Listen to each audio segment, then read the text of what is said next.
Crime is sexy. Pablo Escobar was a man of mystery, a man who had evaded authorities for over a decade. He was known for his daring and cunning ways and for being impossible to catch. So how did he suddenly become so easy to find? Who betrayed the king of cocaine?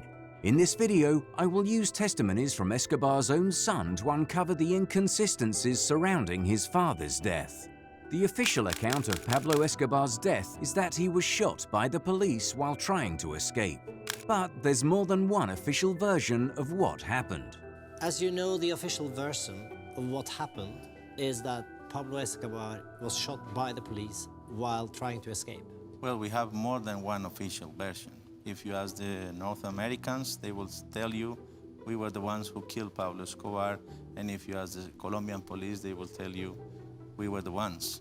According to the US government, they were the ones who killed him, while the Colombian police would tell you they were the ones. This makes it difficult to trust the government's official account. But according to the official account, on the 3rd of December 1993, a 6-month-long $100 million hunt for Escobar came to its conclusion when he was located at his aunt's house in his hometown of Medellin.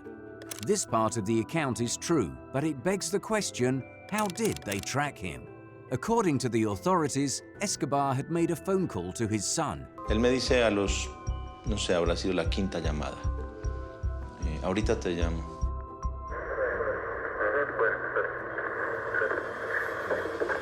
Fue las últimas palabras que me dijo. And the call was tapped and traced. Within an hour of the call, Escobar was involved in a deadly shootout with members of Los Pepes and the Colombian army. But this is difficult to believe, because Escobar hated phones and had used them in the past to trace and kill his own enemies. He would often say, "Don't use the telephone because it's death." He always teach me not to use the telephone because it was death. Also, Medellin was heavily under surveillance at the time, and yet, according to the official account, Escobar not only made a call, he also said his name, requested to speak to his son, and then had a lengthy conversation with him. It turns out this part of the official account is true, but it prompts us to ask another question. Why? Why would he make a call that had almost a 100% chance of leading to his capture? To answer this question, it's important to understand the relationship he shared with his family. Pablo Escobar was married to Maria Victoria Henao, and together they had 2 children, Juan Pablo, now known as Sebastian Marroquin, and a girl named Manuela. Escobar might have had many lovers outside his marriage, but he only had one wife, and only recognized the kids she had for him. In the 70s, Juan Pablo Escobar had a privileged childhood. He grew up in a magnificent mansion with large buildings, a go-kart racing track, a private zoo, huge swimming pools, a fleet of exotic cars and helicopters, and hundreds of maids and guards at his beck and call. Despite the seemingly magical setting, there was a looming feeling of danger. This was because from that same house, Pablo ran the Medellin cartel, which supplied 80% of the world's cocaine. When Juan Pablo was old enough, he tried to change his father.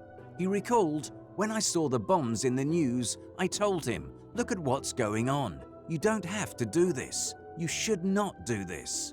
A lot of innocent people are dying." He answered me, "Look, I didn't invent this. They used this against my family, my beloved ones." But Pablo wasn't going to change.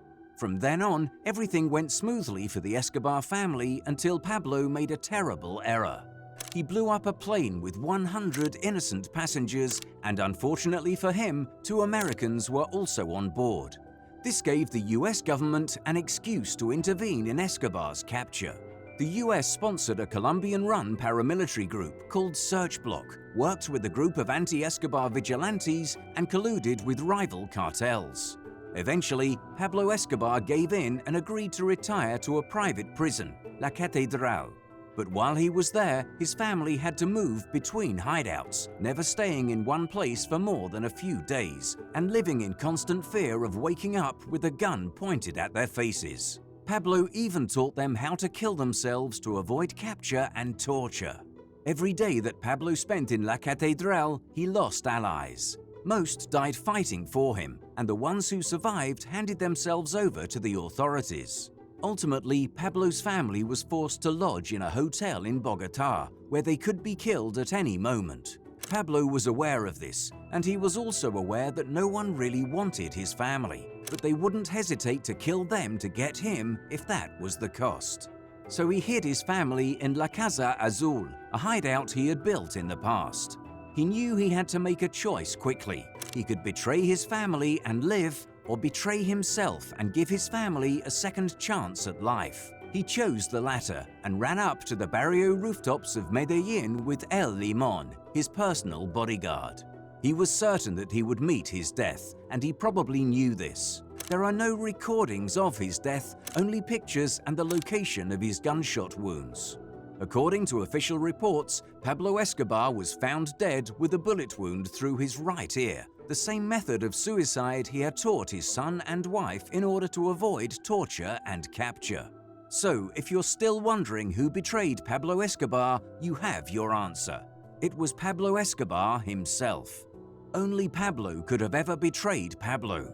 Only Escobar could have ever killed Escobar. And only his loving family could have caused that monster of a man to make the ultimate sacrifice.